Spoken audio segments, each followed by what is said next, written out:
Okay, I think it's time to start. People are still joining, but we normally have 1 hour and we try to start on time, but also to stop on time. So, welcome to this webinar. I would say good afternoon, Europe, and good morning, America. Welcome to this webinar. This is a webinar that we normally organize in the morning.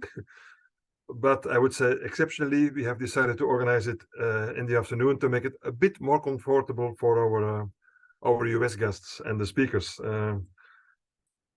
Why did we organize this webinar? We all know that the bio-based economy is supported globally by different policies and for different reasons, but also in different ways. And we want to organize a few webinars to see what is happening in other parts of the world. How can we identify good practices, but also maybe, as you will see, how could we stimulate possible collaboration? Why not?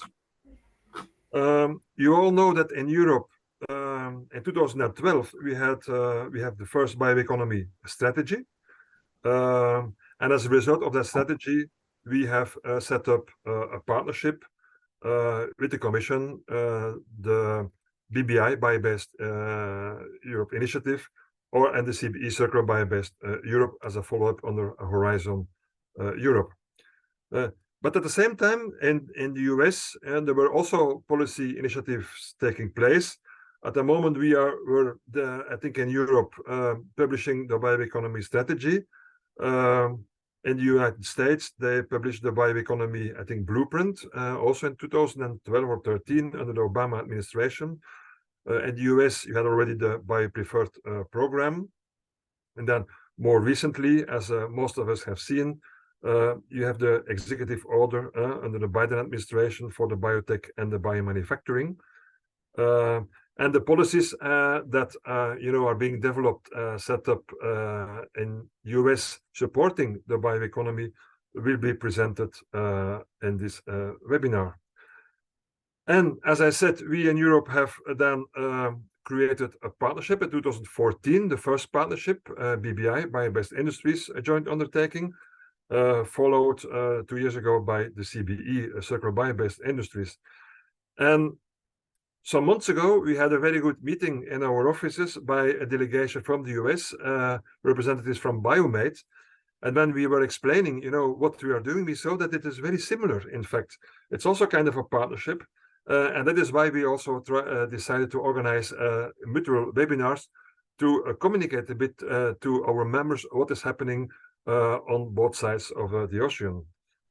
So this will really be the focus of this webinar, explaining what is happening in the US, and hopefully there will be some follow-up steps to see, how can we collaborate. So maybe I will start with the next slide with some housekeeping rules, as usual. First of all, please switch off the microphones and the videos. You will be able to unmute and turn on your camera during the Q&A if you want so. If you have questions, so all the questions will be handled at the end of the webinar. You can type your questions in the Q&A box at any time, and we will then try to answer them at the end of this webinar. You can also use the chat function if you want, or you can also, by the way, raise your hand, and then maybe we can switch on the video, but it's always easier to use the Q&A box. So if you go to the next slide, what is a program? Well, I explained you already the aim, the objective of this webinar. And our first speaker, Kathleen Stevens, she's the Foreign Affairs Officer and the Biotech Lead at the Office of Science and Technology Cooperation within the US Department of State. She will explain the initiatives, the policies in the US, and more specifically the US Biotech and Biomanufacturing Initiative. And then the BioMADE initiative, a kind of partnership, will be explained by the next speakers, Genya Dana. She is the Chief Strategy and Bioeconomic Development Officer, and Melanie Tomczak. I hope I pronounce it well. She's the head of programs and the chief technology officer at BioMADE.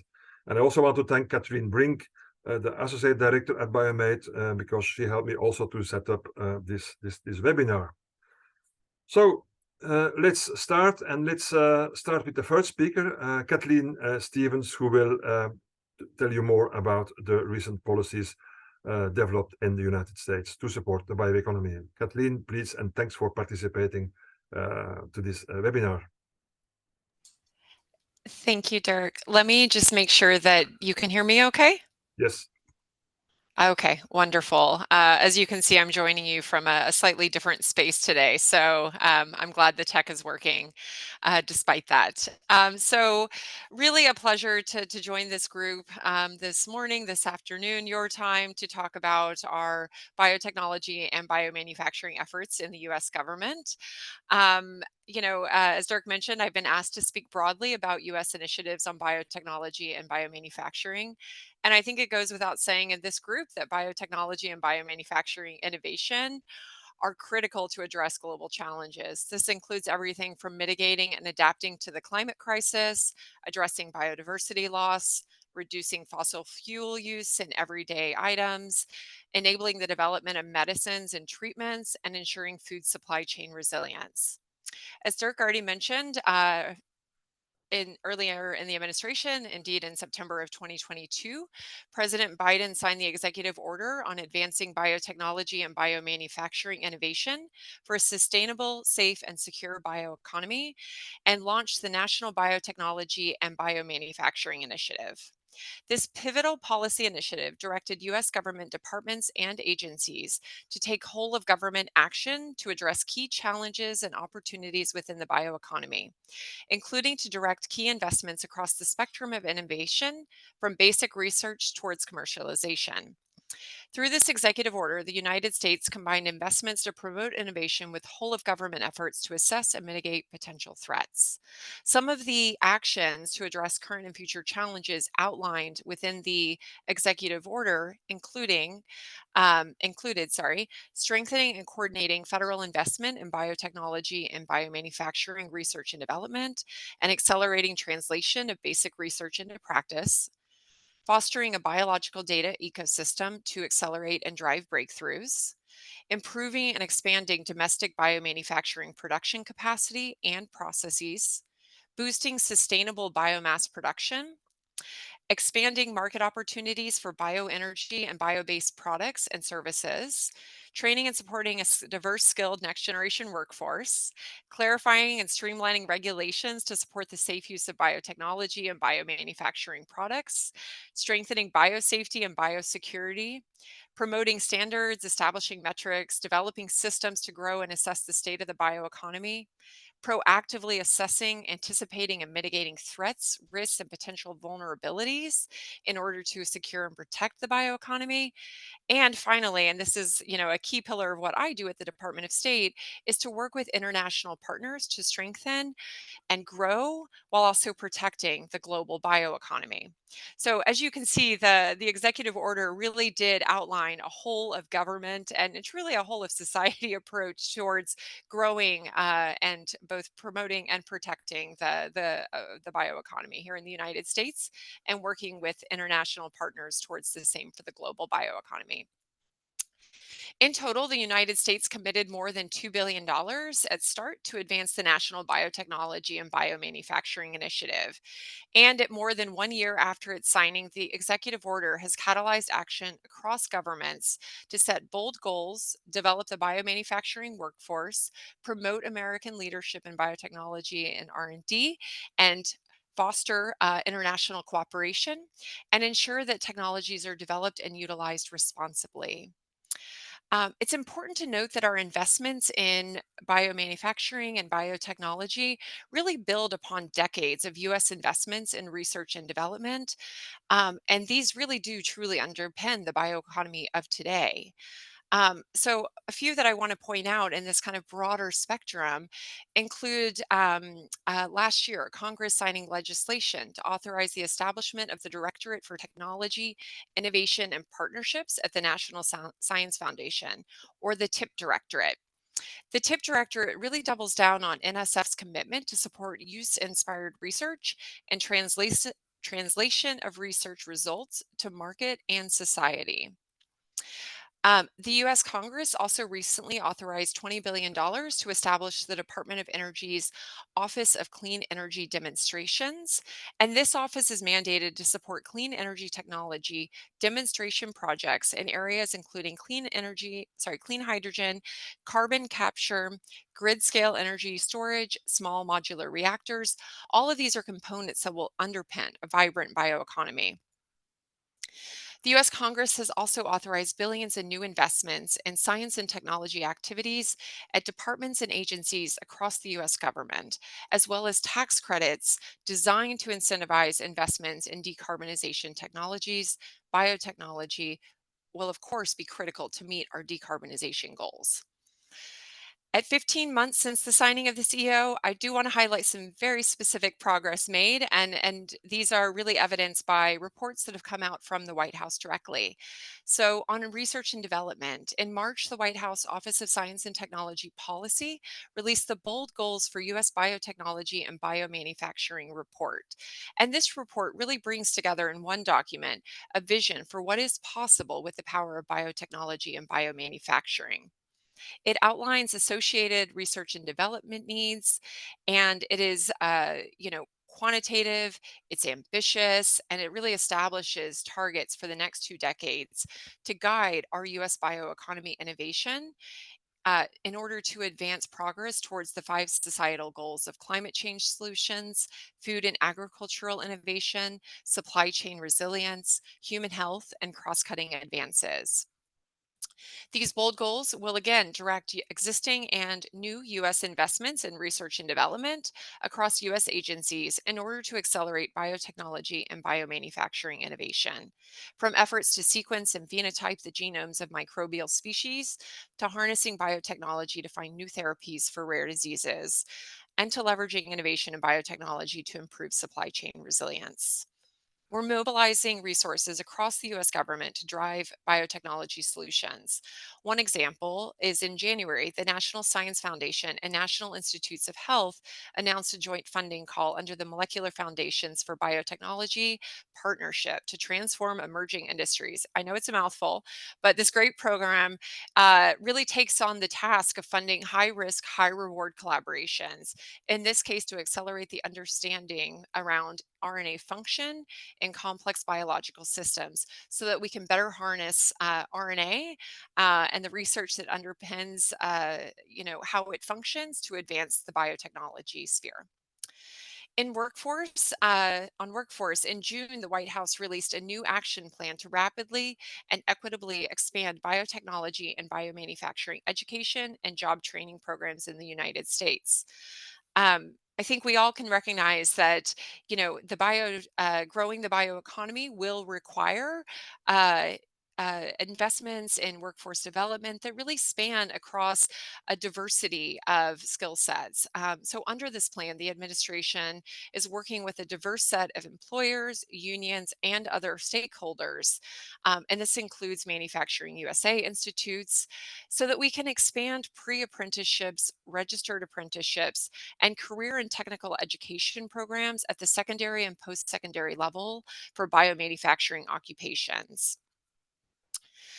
And then another piece that I really want to touch on here, especially because I'm joined by my excellent colleagues from BioMADE, is on biomanufacturing broadly. So the US government is making significant investments to strengthen the innovation pipeline, support workforce development, and also training at some of its federally supported biomanufacturing facilities. So, again, today I'm joined by my colleagues from BioMADE, which is a public private partnership to enable domestic biomanufacturing, develop technologies to improve biomanufacturing, de risk investment in relevant infrastructure, and expand biomanufacturing workforce. But we do also have a couple of other federally supported biomanufacturing facilities. So another is the National Institute for Innovation in Manufacturing Biopharmaceuticals, or NIMBLE, which is also a public-private partnership, but whose mission is to accelerate biopharmaceutical innovation, support the development of standards that enable enable more efficient and rapid manufacturing capabilities and train a world-leading biopharmaceutical manufacturing workforce. There's also Agile Biofoundry, which is a Department of Energy funded consortium of national laboratories dedicated to accelerating biomanufacturing and decarbonizing the economy. And then there's also the Advanced Biofuels and Bioproducts Process Development Unit, or ABPDU, which is a biomanufacturing pilot scale-up facility supported by the Department of Energy that also provides essential resources to the community for first-of-kind demonstrations. And these hubs are driving both innovation and workforce development opportunities. And I'll highlight a couple of pieces here over the last year. So in March, Nimble announced approximately $1.7 million in planned project activities through the Institute's Global Health Fund, Project Call 6.1, and essentially focused on the development of in vitro potency assays for vaccines being developed by mRNA or other viral vector technologies. An additional $5 million joint funding opportunity was announced between the National Science Foundation and Agile Biofoundry to provide academic researchers access to the Agile Biofoundry's facilities to advance early stage R&D. In all of these, we recognize that enabling scientists to take promising research outside of the basic R&D and towards application and scale up, including by facilitating access to innovation hubs, is a critical step in accelerating biotechnology and biomanufacturing innovation. And one thing I will also say is that we're also thinking seriously about alternative sources of carbon. So earlier this year, and actually earlier this week, there was a webinar about this particular initiative. But earlier this year, the U.S. Department of Energy launched the Clean Fuels and Products Shot. This is the 7th initiative under DOE's Energy Earth Shot. And this shot focuses on decarbonizing the fuel and chemical industry through alternative sources of carbon to advance cost-effective technologies with a minimum of 85% lower greenhouse gas emissions by 2035. Of course, biomass and biomanufacturing has a key role to play in this process. At this point, I hope I've highlighted the broad, a broad sweeping scope of what some of the U.S. investments have been in the bioeconomy to date. At the same time, we recognize that the government must work with the private sector to really optimize our bioeconomy here in the United States and the global bioeconomy. So I'm pleased to report that in addition to U.S. investments in the bioeconomy, private companies have also continued to invest in biomanufacturing. And to date, this has added up to more than $20 billion in biomanufacturing investment commitments announced for projects across the country since the start of the Biden-Harris administration.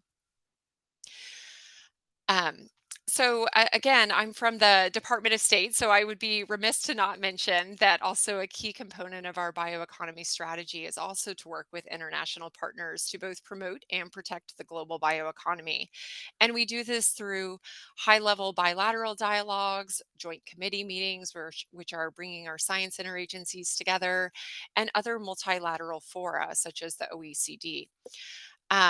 I think we all collectively need to consider, for our biofuture, what does the global architecture look like? And what do we want a biofuture to look like? And a key component to this is identifying a value system on how we're aligning to ensure that we're pursuing positive applications of biotechnology and biomanufacturing in alignment with our shared values, and making sure that, we're thinking smartly about guardrails to put in place to manage biorisks and strengthen biosafety and biosecurity at all points across the technology innovation cycle, while also enabling innovation and making sure that we are fostering growth in the bioeconomy to capture its full potential. And so with that, I know I'm coming close at time, so I might actually just stop there and say that I really look forward to exploring more about BioMADE's initiatives, and really looking forward to the question and answer session as well. Thank you. Thanks so much, Kathleen. I know it's early in the morning for you. We will keep the questions until the end of the webinar. I see that somebody asked, I don't see the slides. There were no slides, so don't worry, everything is okay. But now we will have some slides. And one indeed of the organizations that was mentioned by Kathleen was BioMADE. This partnership, US partnership, will be presented by Melanie Tomczak and Genya Dana. And I think Genya, you will start. So please, the floor is yours. Thank you very much. Appreciate the opportunity to spend a little bit of time virtually with your community, Dirk. We really value this, and as BioMADE is a young manufacturing innovation institute, we are really at the beginning stages and wide open to the possibilities of building out our international collaboration. And how we do that is something that we really look forward to discussing with you and your membership and the entities that you're able to bring together.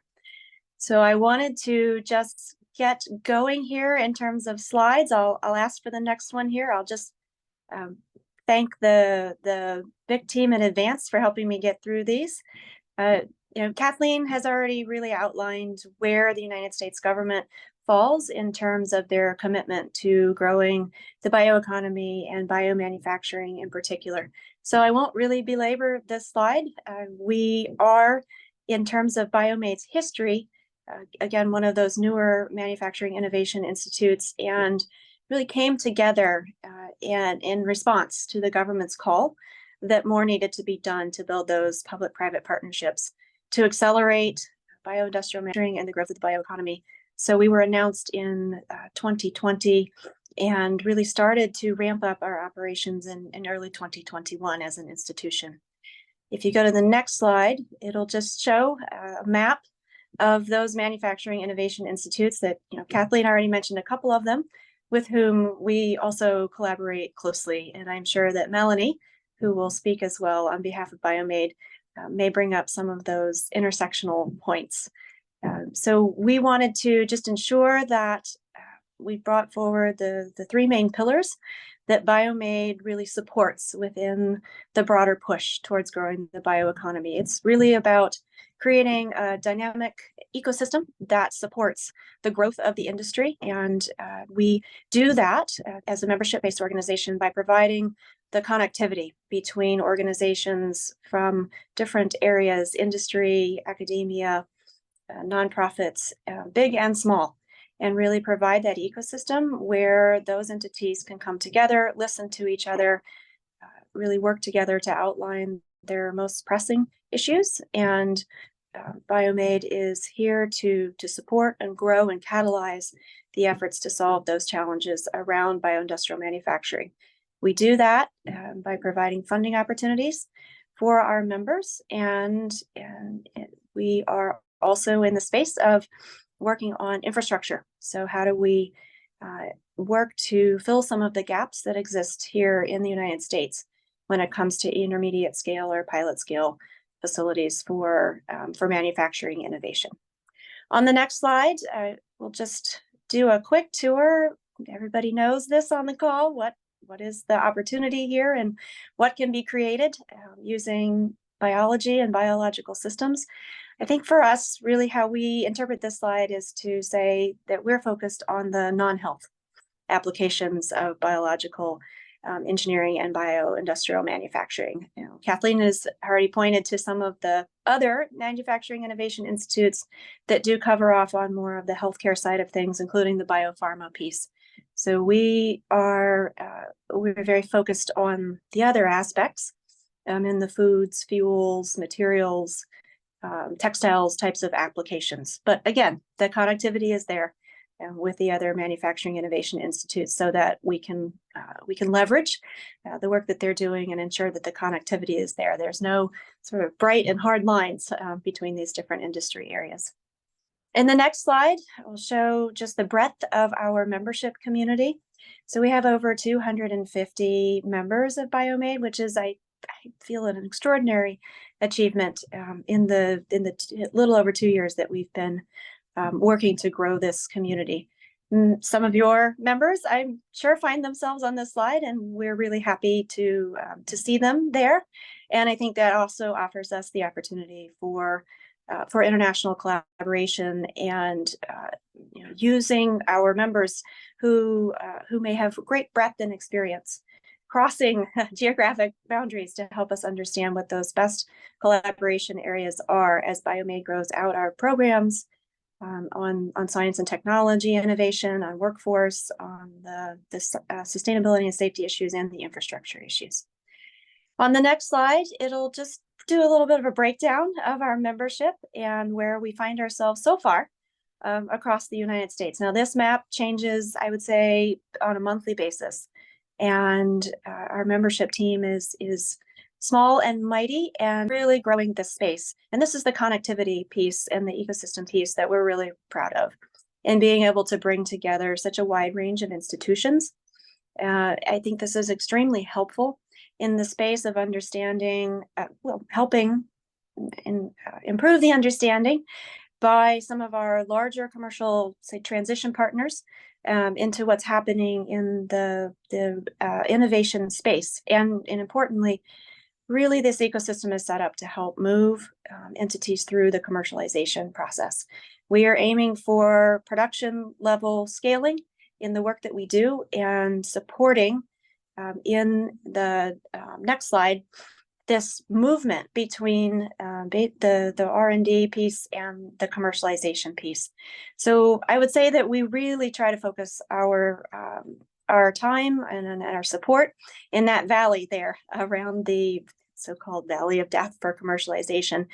But the work that we do in terms of taking really good initial research and development work that would happen and surrounding that work with the techno-economic analyses, with the larger scale or intermediate scale type of questions and requirements that we know that these technologies and these companies need to be able to demonstrate, such that they can find themselves in a position to provide assurance and data and sophisticated answers to the questions about, are we ready to move these technologies and these innovations through to a more commercial scale. So BioMADE is really really focused on bridging this area where we know that it's a really challenging space for entities who find themselves with really great ideas that have shown a lot of promise, but getting them to the level where they are commercializable and can enter into, I would say, broader scale applications is the huge challenge area.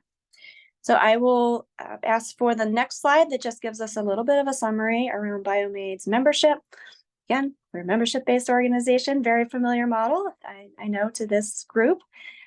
This is in case we wanted to find a way to encourage other members who might find themselves in the United States, if they would like to be part of BioMADE. We would welcome additional collaboration and inquiries in that space. Our membership proposition really is joining that ecosystem, being able to lead and participate in the project work that Melanie and her team leads, and being able to shape really the growth and trajectory of not only BioMADE, but the broader bioindustrial manufacturing ecosystem in the US. And on the next slide, I will turn it to Melanie. Over to you. Thank you, Genya. I'm so happy to talk with all of you today. So as Dirk said at the beginning, I am the Chief Technology Officer and Head of Programs. And so our three program pillars fall under my umbrella. So that's technology and innovation, education, and workforce development, and our 4S pillar, which is safety, security, sustainability, and social responsibility. So under all of these areas, BioMADE funds projects, and we do this by co-investing with our members to advance different technology areas in these areas. Some projects are focused just on one area, and some of them are collaborative projects, and we really encourage those to move that forward. We have more than 65 ongoing projects working in about 20 different states with over $150 million in funded work over the past 2 years. If we go to the next slide. In technology and innovation, we're really working to move that manufacturing readiness level from 4 to 7. So demonstration in a laboratory environment all the way to demonstration in a commercial environment. And I apologize, it's not on here, but we did write a paper last year in 2022 on translating manufacturing readiness level verbiage into biomanufacturing readiness level verbiage. And you can find that at biomrl.org, and maybe we can put that in the chat so everyone has access to that. But the idea here is that we are not doing very early stage research, but we are picking it up, as Genya showed in that diagram, to really advance it towards the commercialization side. And we focus in these different areas, everything from data design to scale up, downstream processing, of course, test and evaluation, looking at the resilient biomanufacturing ecosystem and commercial readiness. And those two on the right are really where we're testing supply chains and making sure that things can both arrive at the production site and then be transported from there as well. So if we go to the next slide. I just want to highlight a few different projects that we're working on that some of which have been in the news recently. So on the left, we have Tandem Repeat. This is a spin-out company from Pennsylvania State University, and they are working on scaling up this protein called SquidX, which is actually from squid ring teeth. This is a very cool protein for those of you who are in the weird protein space like me. And they found that when they scale it up through fermentation, they can actually spin it into fibers. And so here you see a non-woven mat. They can also weave it into fabrics, and they've just released a pair of jeans that they've made from SquidX. So we're very excited about the partnership there and using this sustainable fiber. A very interesting component of this is that it has a little bit of strength, but also stretch to it, but it does not shed those microplastics in the laundry like traditional garments that maybe have a little bit of stretch in them. On the right-hand side, this is a project between Farm Materials and Goodyear. They are actually growing these TK dandelions, which accumulate rubber in their roots. And so you can see the picture of the very complex root system. This rubber is identical to the rubber from the hevea tree in Southeast Asia. And so the goal of this project is to create a natural source of rubber in the US. There are certain applications for which you need natural rubber, and that the synthetic rubbers do not have the correct specifications. So we're very excited to move forward both of these projects. And if we go to the next slide, I'll just talk a little bit about some of our early projects that have really gone on and done some great things. And so the first one on the top left is Scale Up Technologies. This is from the University of Illinois at Urbana-Champaign, and they developed a new process to very quickly purify succinic acid and other organic acids. And so this project has been very successful. They filed 2 patents. They have 2 publications in the works on this. And it's a great example of how some small investment by BioMADE can really help move those processes along. Our project from Microbier on the top right. Microbier is a startup company in the San Francisco Bay Area. They actually use dairy waste as their feedstock material. So instead of the dairy farmers having to pay to dispose of their waste, Microbier buys it instead and uses it as a starting material. So this is a win-win. We don't have the waste, and the farmer is not spending money to dispose of it. In fact, the farmer is earning money from selling it. And they've been able to then do scale up from some of their non-model systems that create precursors to acrylic acid. And they've been very successful with this and are entering into a joint development agreement with a large chemical company based on their process.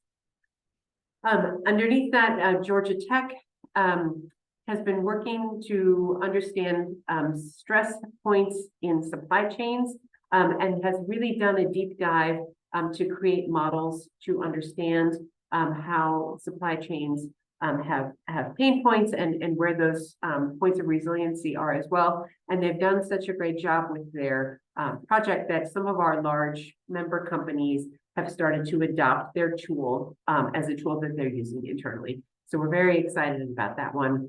And then the last one on the bottom left is a really collaborative project working to elevate commercial readiness of bioproducts by benchmarking performance and best practices. And so this is a very collaborative project, something that only can be done in a consortium like ours and like yours, where you bring together all of these big companies to really move things forward. And so we're very excited about the diversity of our projects and also the progress that they have been making. So we go to the next slide.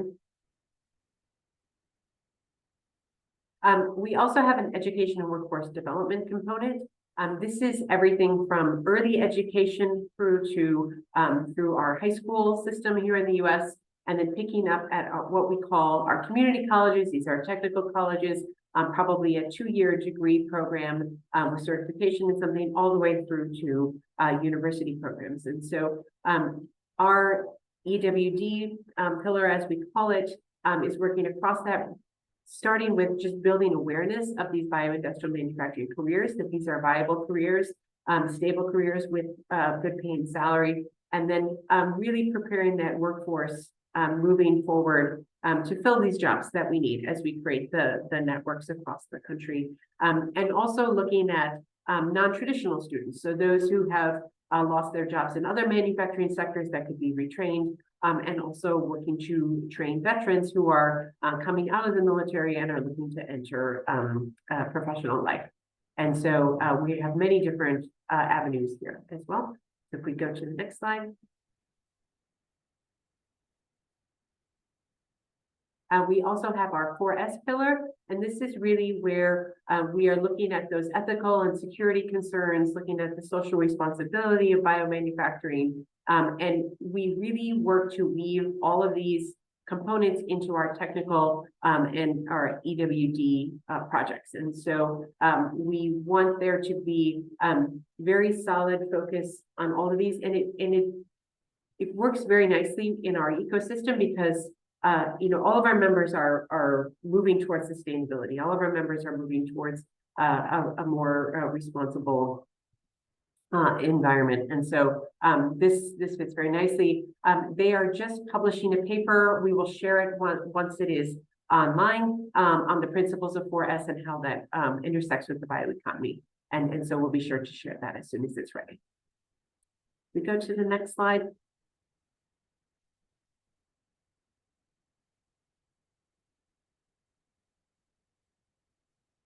And here is where I will pass it back to Genya. Thanks, Melanie. I just want to refer back to the beginning where I started with the outlining of the 3 pillars in which BioMADE is really supporting this move towards the bioeconomy and bioindustrial manufacturing. So building the ecosystem, supporting good project work, innovative project work, and then the infrastructure challenge. And this is a sort of representative map of how BioMADE is thinking about the infrastructure challenge and the scale at which we have been alerted to some of the biggest challenges when it comes to the scale up processes. So in the remarks that we made about crossing through that valley of early innovation into commercial scale, there's quite a bit of work that must be done in pilot or intermediate scale facilities to demonstrate the utility of the technologies that have been developed and the processes, and to work out some critical, I would say, business questions. So BioMADE has made a commitment that we will work on the infrastructure challenge that enables that data to be generated and those questions to be probed. And we have been supported by the federal government in this effort. There's been the first commitment of $300 million to start growing out a network of facilities across the US. And that federal money is matched then at the state level with other assets, whether they be financial or other infrastructure or things like land, workforce type of initiatives and efforts.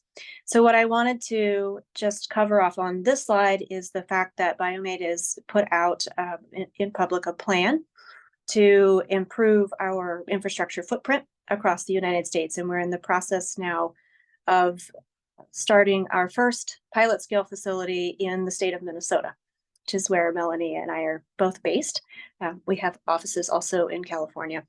But the beauty of this really is that the states and the local economies drive the readiness to bring this type of infrastructure into their communities. And this is a way for them to capitalize on their feedstock availability, their talent availability, their own community and economic development strategies. And more of them are increasingly including the bioeconomy and bioindustrial manufacturing.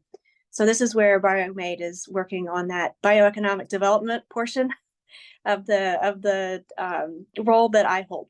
How do we bring together the incentives in the communities to support the build of these kinds of physical infrastructure? And on the next slide, we want to make it clear that we're looking at a specific scale of infrastructure in that pilot and intermediate scale. We have a lot of members and partners who are working really well, I would say, at the smaller scale or at the larger scale. And there is definitely some pilot and intermediate scale facilities available, but that has been identified by the US government and other partners as a critical gap that could be addressed here in the US. And on the next slide, wanted to just voice over the fact that this doesn't necessarily mean that we're doing from scratch or de novo type of build, but these are, again, it's back to the partnership pieces and understanding from a strategic view across the country what are the needs and what are the opportunities as it comes to already existing infrastructure and the locality and connectivity to the local communities and local economies.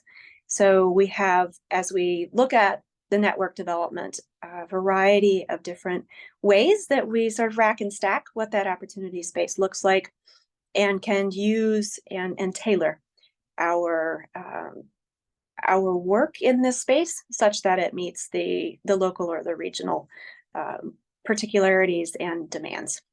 So as I mentioned just a moment earlier, we are working very hard on our first one of these pilot facilities here in Minnesota in collaboration and with support from our state government. We are working through site selection right now in that process, and we have started some of the initial engineering design work in order to see what that facility would look like. And we are working very closely with our community and business development organizations and also workforce and educational institutions. So again, back to Melanie's point about, and Kathleen's point about the workforce, the talent will be a critical piece of any of the success of these facilities. So including the workforce components will be very important. With that, I think we're on to the closing slide where it just has a little bit of contact information on BioMADE and what we're doing. And we welcome the opportunity to have these slides shared out with the group who's here and your membership. And Dirk, I think we'll turn it back over to you. Thank you so much, Genya and Melanie, for this presentation. Many of these elements that you mentioned, we recognize it. So let's go to the Q&A for another 10 minutes. If you have a question, by the way, please type your question in the Q&A or raise your hand. And then I hope technically everything works well to switch to you and we can bring you on the screen. Maybe I will just start with the first question, and I will start with Kathleen. So you explained the biotech and the biomanufacturing, I would say, initiative in the US, the $2 billion, I would say, that is made available to support this. Two elements, I have to admit, when I was looking a bit more in detail to this initiative, is for us very surprising. And that's first of all the speed that it is with which it is implemented. In Europe, it takes a bit more time, but also the concreteness. You talked about the vision, the report, and the vision you developed, and this is quite concrete. First question is this vision available? Because I think it can also help us in Europe to see, how we can make policies more concrete in the future. That's certainly an element. And then we also talk in Europe a lot about the Inflation Reduction Act and the money that is available to support industry. Is this also linked to the, in one way or another, to these initiatives, or is it something which is in parallel, and how can that be combined? I don't know if you can give a bit of an insight into this. Sure. So happy to. Well, first of all, thank you for the kudos on the speed of developing and implementing the National Biotechnology and Biomanufacturing Initiative. I think one of the things that might surprise folks to hear is that it was actually a several-year whole of government process to get to the executive order that spanned across multiple administrations. So it was no small task, and I think it was truly the ambition of this administration to bring this over the finish line, and it was a collective large undertaking, but I think it is truly the commitment of our domestic departments and agencies that really brought it over the finish line. And I think that that's why, you've alluded to kind of a prompt implementation. There is absolutely political will to drive these initiatives forward, and there is this whole of government commitment to do so. And so thank you. We are very excited to continue to try and mobilize biotechnology and biomanufacturing towards many of the other domestic and global commitments we've made as well, and particularly as we're approaching COP28 and the launch of that, it's really a critical component of our clean energy and climate policy as well. So, of course, there's tie-ins to Inflation Reduction Act, and there's actually specific biotechnology language within the IRA. And so absolutely, we view biotechnology and biomanufacturing broadly as key to, a wide variety of sectors. And it is really the White House bringing us all together that has enabled this rapid movement. Thanks a lot, Kathleen. And then maybe Melanie or Genya. My first question would also be, we have our system, and I think in Europe we know how our system works in our partnership.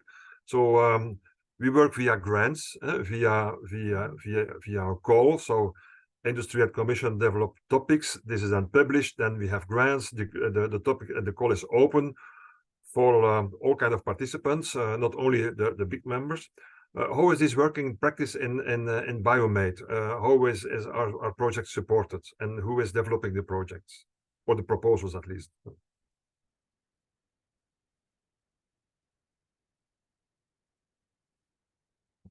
Melanie or Genya? Melanie. No, okay, so please take it. Yes. Sorry, so just to make sure I understand, how can we better work together across? No. So you have in Europe in our partnership, let's say our members, our industry, as private partner together with the European Commission, the public partner, they are developing topics, every year, which are then published, and then everybody can participate. And how is it working in practice, I would say, within BioMADE? Yes. Oh, yes. Sorry, I apologize. Yes, we have a technical roadmap inside BioMADE, and our projects are based on that in some way. And so we have a project call 4, which has just been released. It's public on our website, so you can see the topics that we are interested in responding to. But the technical areas come up from our membership through our committee structure, and then they're voted on by our leadership council, and that's the way that we move them out, and they're all aligned with our technical roadmap. Okay, and it's only open the calls to the membership, if I'm Yes, you must be a member at the time of applying for the proposal. Okay, good. And then maybe then how does the private partners participate? Is it also in kind or they co-invest? Yes. Who is So it? we have on our institute projects, we have a one-to-one cost share match. So this just needs to be any non-federal funding. So if it's a university, the university could put in cost share match. A company can put in internal R&D, for example, funding, or it could be from a third-party foundation like the Bezos Earth Fund or Schmidt Futures or something like that. That can also be part of their cost share. So it doesn't need to be from one of the members. Yeah, good. And then if I go to the Q&A, of course, could you imagine many questions go towards, how can we collaborate? Yes. So I see questions about, do you plan support research cooperations between BioMADE and European organizations, or between BioMADE and I would say national initiatives like in Germany? Yeah. And if so, how could we develop that? Yeah, and so it is possible to have a non-US partner in our projects. We have a process called the Foreign Participation Plan, which just outlines who would be participating in which aspects of the project.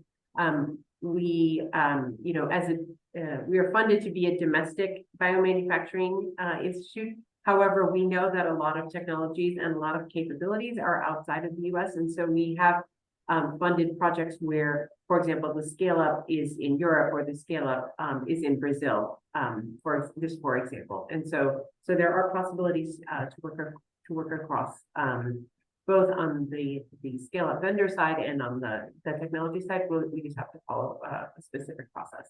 And I know Genya's team has been working on some collaborations in that area, so I'll also defer to her if she has any comments on that. Yeah, what I would say on that is that there is an opportunity space for us to really understand areas of mutual collaboration, where different countries or regions may have priorities that look very similar to those that are outlined by our BioMADE members and ecosystem. They could be on workforce, they could be on metrics for measuring the contribution to economic growth and development. We are really just starting the process of understanding where those areas of alignment are and how to tie up collaborators in other parts of the world that may be able to contribute very substantively and very positively to the type of work that we're doing in the United States. It would also help them in growing their bioeconomy and their bioindustrial manufacturing capabilities. And that cross-fertilization then at the same time we would hope unlock mutual challenges, whether there are things that need to be sorted out vis-a-vis standards or best practices that would allow, especially some of our members which operate in many different parts of the world, to find that process of commercialization and pulling innovation through and into their systems easier as they are operating in a multinational space.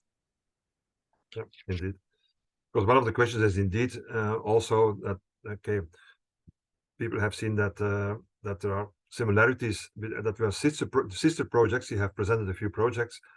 We have similar projects in our, let's say, portfolio of our partnership. How can we, develop opportunities to collaborate, synergies? I think when we had our meeting a few months ago, we immediately saw that there were opportunities.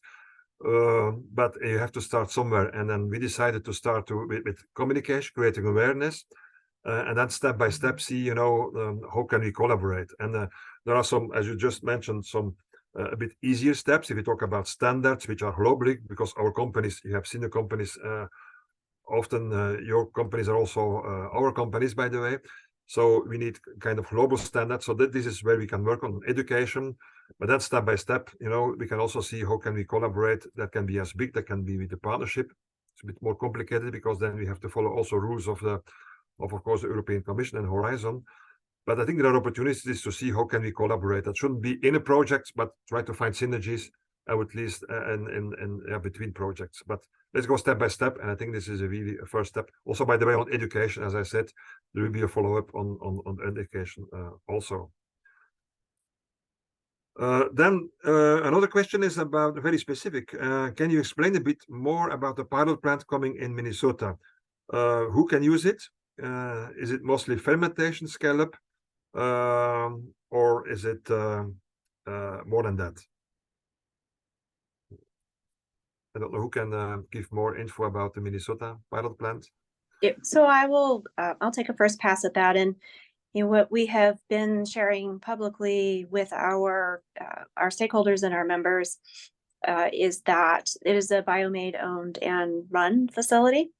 So this will be open to BioMADE members first and foremost. And we also recognize that as we are contributing to our own economic and national security needs, we have anticipation and are prioritizing the ability for our government partners who may need access to those facilities at some point. So we are building in the capabilities and the business model really around serving our membership base and ensuring that we have that capacity for our economic and national security priorities. In terms of what goes in the facility, this is a process informed by market analysis and the needs of our members and our community. And for the capabilities, we are right now being very intentionally flexible. Again, we're in the early stages of design. So we have blueprints that outline what is possible in this space, and through additional gathering of information and looking really at what the site characteristics are from the communities that have said that they would like to be considered, we will make those selections about what ultimately goes into that facility in terms of capabilities. Okay. And then I think maybe probably the last question from Katarzyna. For the bio component, do you divide the work according to the different types of biomass, like woody biomass, bio-waste, agrobiomass, aquatic biomass, algae, or how do you work with different types of biomass? I can take that one. So currently, when we do a project call, we accept proposals that are working in any different feedstock, right? And so, or biomass, as you say. We are agnostic from that standpoint. We do understand as we build out the pilot scale that those need to be very specific considerations as we move forward. But in terms of what our members are working on, they can work on whichever ones they like. We also have some that are working on gas-based fermentation as well. Is there somebody who wants to ask a question live? The last question. I see also some questions, but I in the chat, but it's a bit more difficult for me to read, I have to say, in the chat. So if somebody wants to ask a question,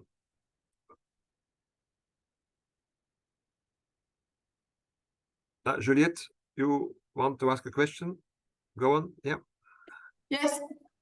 Thank you. Thank you, Dirk. Thank you very much, ladies, for this very impressive presentation of your public-private partnership in the US across the pond. So it's not very far. We see many similarities with what we have here in Europe. I have a question more on the feedstock because, sorry, I haven't introduced myself.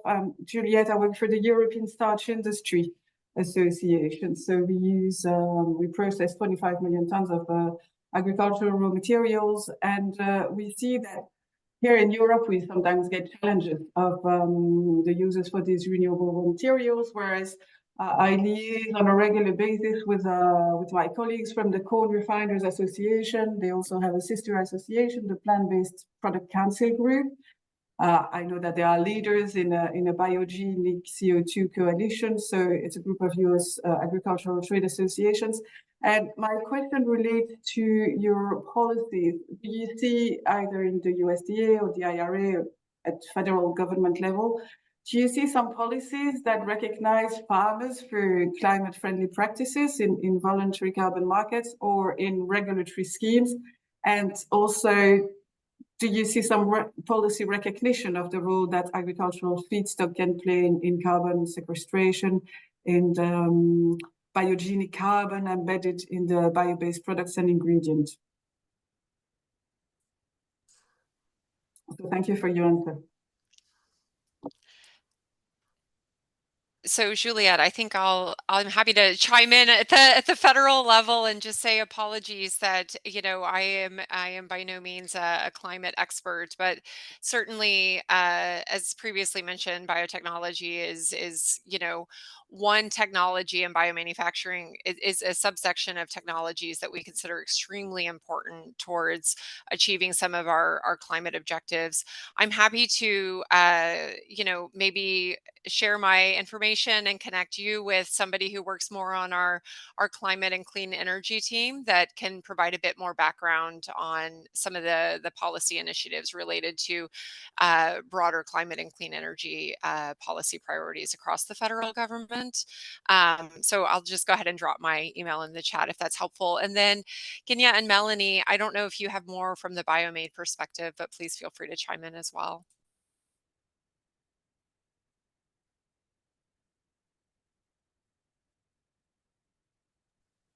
Melanie, you know, we have talked so much about the ability to support various types of feedstocks, and that I think you just outlined the agnosticism that we have around them. I would say within the connection to economies, when we think about our infrastructure, you know, the feedstock availability and the sort of strategic priorities that are being placed on what's available in the community and the type of growth and innovation and industrial transformation that they're trying to affect. You know, those priorities definitely come into the planning and our member offers to help and to work with BioMADE when it comes to infrastructure. I'll say that on our infrastructure side. So the connectivity to all of those policy areas definitely shows up in the strategic planning that we're doing around infrastructure. Melanie, anything final from you?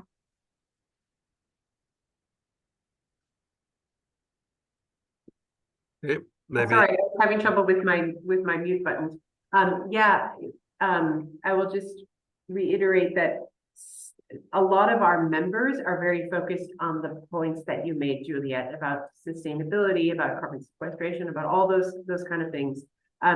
Whether or not they show up in federal policy is a different story, but we, you know, we have seen throughout the US and throughout Europe, so many large companies are moving forward with their corporate standards and their corporate pledges, and so we see the push from that side as well. Maybe a very last short question, because I see that the number of participants is dropping. It's Friday evening here, so they all want to go for a drink and go home for the weekend. But a very last question. You showed the slide with all the companies participating, and I guess European companies can participate as long as they, of course, are active also or become active in the States. By the way, this is also the case with us. But what about, I would say, the European research institutes, research infrastructure, the research and development, the universities, for instance? How can our research organizations, can they also participate or become a member? Or is it more difficult? So I will be happy to take specific membership questions via email. You know, we have the ability to work with and to consider membership questions, and if it's not membership, what the collaboration opportunities would look like with entities who are really truly outside. So I think it would be best to do a follow-up directly, and so we could have that conversation. Very good. So I think we have to stop the webinar. So it's 5 o'clock here, so it's quite late for a Friday evening. First of all, I really would like to thank Kathleen, Melanie, and Genya, because it was really very interesting. You see, there were many questions, and I suppose there will be more questions. By the way, if the participants have additional questions, you can send us the questions. We will bring them together, and we will see how we can put the answer in our members area. The video, by the way, this webinar is recorded. It will be on our members area, so our members will have the opportunity to, those that could not participate, to have a look at the webinar. And as promised with Kathleen and our guest from BioMADE, we will also send you the webinar so that you can also use it internally. By the way, we saw this as a kind of a first step. So it was communicating, explaining what is done, I would say, in our case now, in the United States. We see that there are so many similarities. So there will certainly be follow-ups in the future in different areas. But from now, I would say at this moment, thanks a lot. We will see each other very soon to continue the discussion and to see how can we, collaborate in one way or another. And for the European participants, have a nice weekend, your weekend starting. And for our American friends, have a nice Friday. Still have to work a day, but this evening your weekend also starts. So thanks a lot. See you soon and have a nice weekend, all of you. Thank you. Bye. Thank you. Bye-bye. Thank you so much.